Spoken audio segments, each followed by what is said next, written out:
When everyone's doing it, okay, I must be doing something right. We're all doing it. But when that one guy in the corner, that tall, handsome, fly nigga in the back, when he's not doing it, oof, damn, like, and this must not be cool because he's not doing it and everyone else is doing it but him. What's good, guys? It's your boy Chad here from Defund Simping.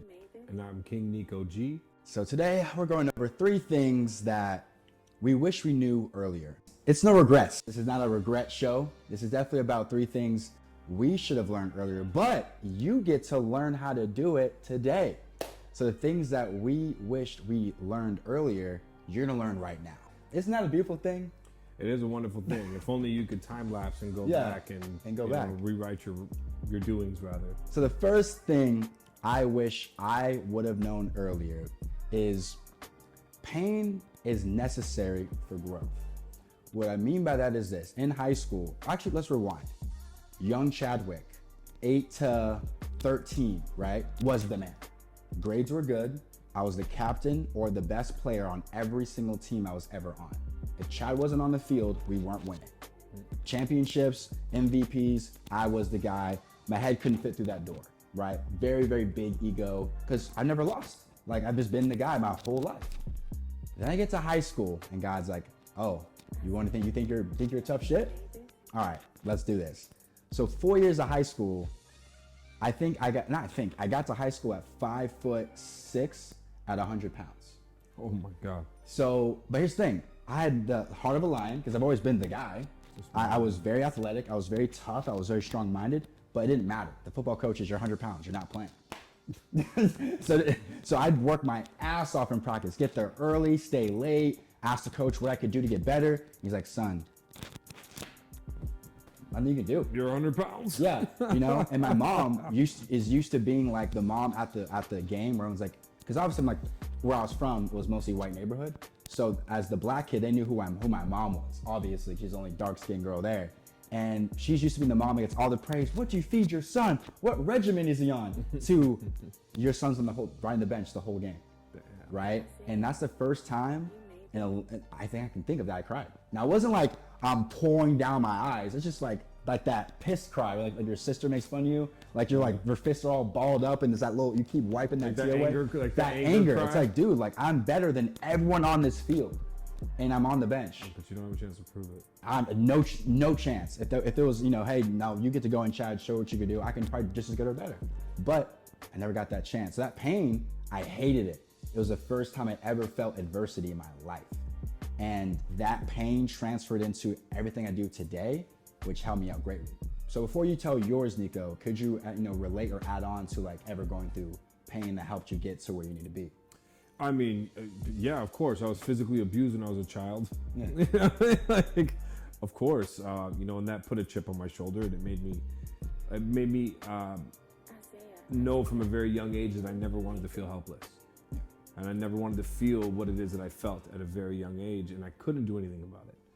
So it definitely kickstarted a whole lifestyle of, fighting, competing, military experience, etc. I mean, that was definitely ignited from the abuse that I experienced as a child. Now, the first thing I wish I could have learned earlier is controlling your temperament. Yeah. Not making a decision based off of emotion. Yeah. I think that doing that can really fuck a lot of things up, whether it's friendships, love relationships, business relationships, anything of the sort. Acting on impulse and not taking a second to breathe and process it and think about it and take whatever time it is that you need to actually process that information, I think it could really close a lot of doors for you and burn a lot of bridges. I'll add on to that. One thing I'm very good at is controlling my emotions. I think I've called a girl out her name once. And if I told you the story, you go, yeah, bro, she deserved it. Basically, she stole my Drake tickets. Aubrey Drake Graham, she stole my Drake tickets. Can you believe it? And I tried to be nice. I tried to be so, hey, I said, hey, I'll call her Ashley. Hey, Ashley, hey, I would like to get my tickets back. Can we arrange a time to meet up? Most people would have already lost their mind. I tried to start, hey, I'd like to get my tickets back. Can we arrange a time to meet up? And she went ghost. Then she went on Instagram flexing. Oh, look at him begging for his tickets back. And that's when I went out of character. But only once I legit went off on somebody. and I regretted it, obviously. But another pro tip for you is whenever someone sends you a long paragraph on text, iMessage, wait a day, wait half the day, because that person may even realize their own F up later. Yeah. Right? So if someone sends you some long message and you respond right away with the same energy they gave you, you guys are both be glued to your phones all day, just going at each other. Pause. Right? Just going at each other. But if you just sit and let that text marinate for 6, 7, 8 hours, you may even get an apology. You know what, bro? My bad. I fucked up. I messed up. I got angry, went right to how I wanted to react instead of waiting and go, hold on. Let's not do this. Let's not, especially fighting. Now, if you're 16, whatever, get your scraps in. But if you're 28, 29, 30, get in a fight at a bar, that could cost you some time. It can cost you some time, cost you some money, cost you some freedom. Yeah. You know, it costs you a lot of things over some dude that is probably, honestly, a nice guy. Yeah, true. Like, that's the real deal, yeah, right? Like, yeah. we're out there starting shit or whatever, getting in scuffles with people.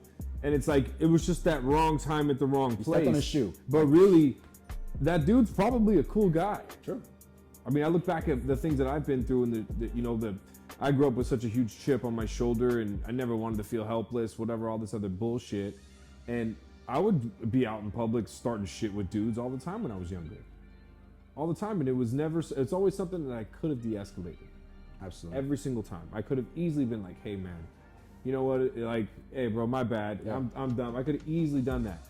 And there are also a lot of people that I hurt because I have fighting experience. I have lots of martial arts experience. So there's a lot of people that I actually hurt. And they're probably really good dudes that didn't even deserve it. It was just my own internal demons that I was dealing with and battling with at that time. And someone else just kind of caught the bad end of it. Absolutely, man. So yeah, I think definitely, guys, controlling your anger is definitely something that can save you a lot. So definitely keep that in mind. The second thing I wish I would have known earlier is if you find your purpose early and you never stop and you keep getting better, you keep networking with people in that niche, it's only a matter of time. It's not if, it's more so when. If you're 18 watching this video right now, and let's just say you're gonna be a fitness influencer, if you keep making content till you're about 24, 25, it's not if, it's just when you're gonna make it. Because if you go that long and you keep getting better and better, you're gonna make it. Like, for example, I may gain in a month, let's say 500 subscribers. Let's just say that. Statistically speaking, if I just keep going, I'll be at 1 million soon. Yeah, exactly. At some point. Like, at some point, I will. Well, that 500 will add up. Yeah, not 1,000, it's 2,000 a month. So it's like, it. it's not if, it's just when, right? So if you're young, I know you're in college, you're goofing around, I get it. I'm not telling you to stop goofing around. What I'm saying is, just know the earlier you start, the better. I'm sure right now on TikTok, you see these 21, 22, 23-year-old kids living in penthouses, driving around in Lambos. Now, some of them are fugazi, they're fake, sure, but some of them legit kept their head down for 2 years, maybe even 3 years, tops. They had a skill, they honed in on it, they didn't party too much, they didn't drink too much, they cut off a bunch of negative distractions, and now they're in a penthouse with a Lambo outside at 23. Some of you guys are getting out of college valeting cars at 23. You're valeting their cars. So if you just hone in when you're 18, 19, 20 and just never stop for at least 4 or 5 years, again, it's not if, it's definitely when. You have anything to add about, finding purpose early? I mean, everything you said was pretty accurate, man. I mean, if you have the luxury of finding that, because that's a luxury, man. That's something that not very many people find. Sure, I agree. People don't find their purpose till they're 40, 50, 60, So for you to find that at a young age is a true blessing. And if that's the case, find it, stick with it, and run it. Send it, full send the whole way. All in, all money in, baby.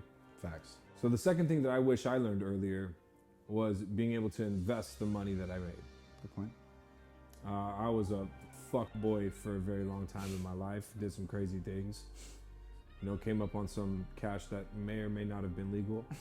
And, with that, you think that it's going to continuously come. You think it's going to come forever. And then it stops coming and you're like, well, shit, I just spent 50 grand on the watch. Or shit, I just dropped 40 grand last night at a club. Like, what the fuck? You know what I mean? Like, and then you find out that investing your money is a very, very, very important thing.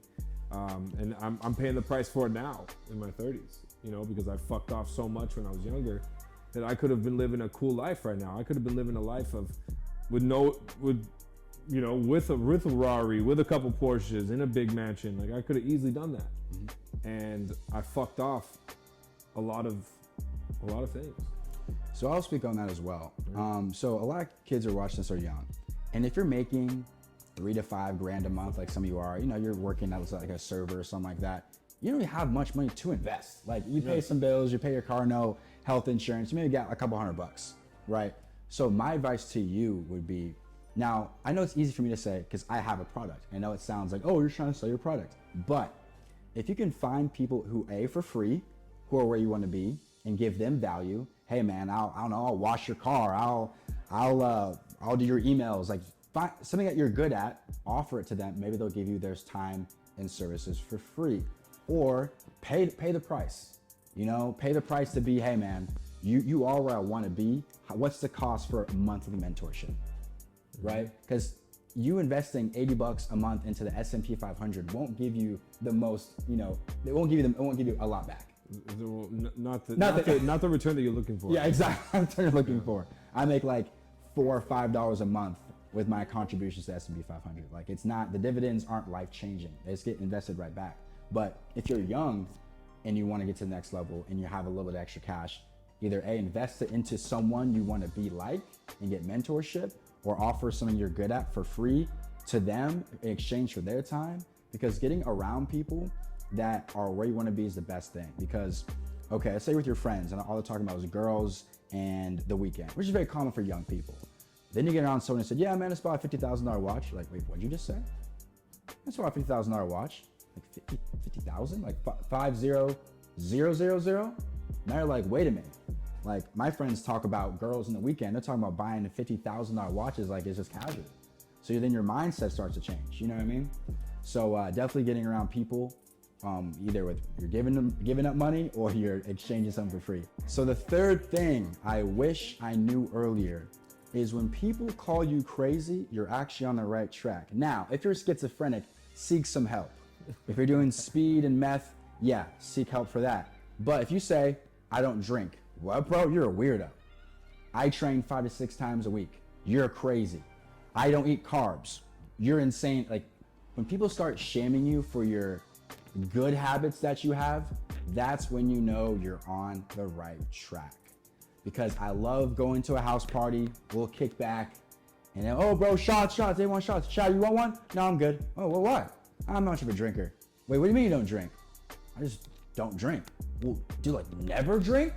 Well, if it's a special occasion, like it's your birthday, man, I'll have a shot. But if it's just normal, nah, it's not my thing, right? And they're like, huh. And then my favorite is, after I've said that, let's say that party went from there to the bars. Some guy walks up to me from that kickback. Bro, you're sober right now? Completely. Man, I don't know how you do it, bro. And he walks stumbling off into the bar, right? Like you throw out the night. Yeah, I don't know how you do it. Yeah. So it's like, what? Okay, like, yes, you can call me cheap. Let's just run some things up. Like, I know people who may drop at the bar in a night close to $100. Let's say like five drinks, maybe 3 for themselves and 2 for some. Like you say, you get around for your friend, you buy a girl a drink, $100. Then you get drunk Denny's, maybe another $20. Maybe an Uber home during a surge, $40. That's like $250 to $300 in a night, and that's like a casual night for some people, right? And I go to the club or the bar for free. Usually go to places that are free. I don't drink. I may get some late night tacos from the taco truck. So my night costed me $10. Notice how I said tacos? Yeah, I'm from the tacos, taco truck. So my night costed me $8, and I wake up feeling a lot better about myself. Your night cost you $300, and you wake up feeling like shit. Okay, so it's like, and you're not spending the whole day next day to recover. True, and also it's like your night bleeds into your day. So you're waking up at 9, 10, hating yourself. I'm already at the gym and I'm done training, and I'm getting to work while you're still like recovering. You know what I mean? Facts. So when people start shaming you for your good habits, that's when you know you're on the right track and you're doing good for yourself. They're trying to shame you. Yes. They're trying to shame you, but don't fall into the sheepery. True. That shit's for sheep. They're excited for the weekend. on the fucking weekend, we're gonna party on the weekend. Yeah. The fuck up, you loser. Yeah, man. Party on the weekend, bro. Like, what? Yeah, they say misery loves company. So other people are getting high and getting drunk. They feel weird when you're not doing it because it validates them when everyone's doing it. When everyone's doing it, okay, I must be doing something right. We're all doing it. But when that one guy in the corner, that tall, handsome, fly nigga in the back, when he's not doing it, when he's not doing it, it's like, wait, like, damn, like, and this must not be cool because he's not doing it and everyone else is doing it but him. So he must be we gotta get him to do it. You know what I mean? So I think I fall into that a lot, but it's a good thing. But if people are like that in your circle and you know anyone like that, stay far the fuck away from those people. Sorry, I'm not allowed to be cussing on here, but I just edited it. Like, stay far away from those people. Far away from let's get drunk, bro. Like, bro, what?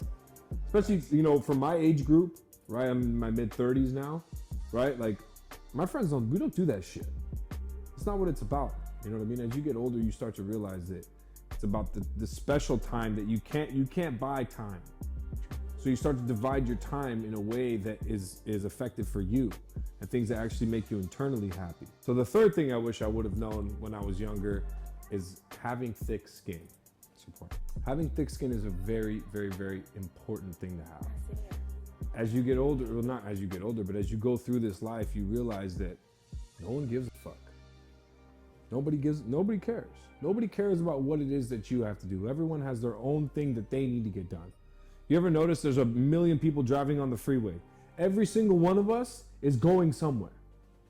We're all doing something, right? So no one essentially gives a crap about what you're doing, what you're not doing, right? So when people are saying things to you at the same time, it's typically internal dialogue that's being projected onto you, right? So having thick skin is very important because you can't be one of those people that, oh my God, I can't believe they said that to me, or I can't believe, or someone does something that you see and it offends you, or some shit like that. You're gonna easily go down the rabbit hole. You're gonna easily be a part of that percentage of people that never become successful, that lives that circle, that hamster circle of a life. I can speak on thick skin because me and Nico were both, influencers, content creators, whatever you want to call it. And if I were to listen to the comment section, I would have quit a long time ago. Yeah, same. So doing the comment sections, most of the time, people who are making comments don't make content. So what do you know anyway? Your profile picture is a cat and you have no videos up. So how are you giving me constructive criticism when you don't even construct anything? With no likes and no followers. Yeah. So it's like, I can't even take your comment even seriously. Yeah. Even if you do have a platform, I'm even mad at you even more because I never leave hate comments. I'm way too big of a content creator. I have 500,000 people on my TikTok. So it would look bad on me. Even if I was right, it looked bad on me. Bro, you have 500,000 followers hating? What? So it made me look crazy. So I don't even leave hate comments. It's because I'm so busy building what I have that I don't have time to leave them negative. Even if the video pisses me off, I just roll my eyes and keep scrolling.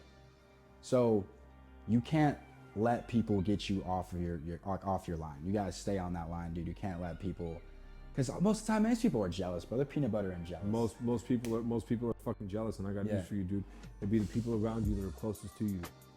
It'd be the people that you would never think, that you would never in a million, no way, they would never, bro. That's the person that's the most envious of you. Can happen, man. Definitely can happen. To wrap this up, hopefully you guys got some game from this. Hopefully there's at least one thing that Nico or I have said that resonated. And hopefully, I think the biggest thing I want you guys to do is, if you're lucky enough, like you mentioned, is to find purpose young and keep going, because you're gonna have a platform, you're gonna grow. And guys, making money online is probably the most blissful thing. Going to bed with like $500 in your checking account, waking up with 1,000, just poof. Went to sleep and woke up with money. It's a beautiful thing. Making a video 2 months ago and it's still making you money on Google ad spend it's a beautiful thing. Yeah. And then 2 nights ago, I was at this bar called the Victorian in Santa Monica. I got approached 8 times in one photo. It's fucking amazing. People are stopping me, hey, Chad from Defund Simping, bro, love the content, bro. Like, mind you, if 8 people approached me, probably 20 knew who I was. Only 8 people had the courage.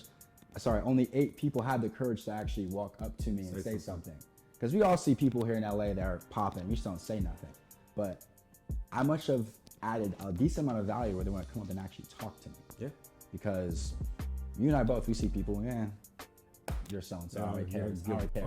Yeah, I could care less. Yeah. But to stop what they're doing, reroute, follow, either run, chase me down, tap me on the shoulder. Hey, bro, thanks for all the content. Worked a lot, actually. Yeah. So yeah, that's my message. Any closing thoughts, Nico? OG? Closing thoughts is you are not responsible for other people's problems. Thanks. Remember that. It's not your fault. Everyone, anything bad that happens to people, typically if it's outside of a natural disaster or something like that, it's induced by them. Absolutely. So just remember, you are not responsible for that. It is not your responsibility to go save everybody. It's not your responsibility to do any of that bullshit. I've learned this. I've done this firsthand. I've been, I've fed many people in my life, and until I got to the point to where I realized that their bad decisions are not my problem. And you guys all have to realize that too, because especially as you guys start to grow and you guys start to make more money and you start to do things that are bigger and bigger and bigger, you're gonna start having people around you that start to see that you're starting to be successful, and they're still in that same position. And they cannot understand the fact and comprehend the fact that you're in a different position than they are. So it'd be the people that you have that's closest to you, man. Just be very, very, very careful, and you are not responsible for other people's problems. Oh, you have a good one. Peace.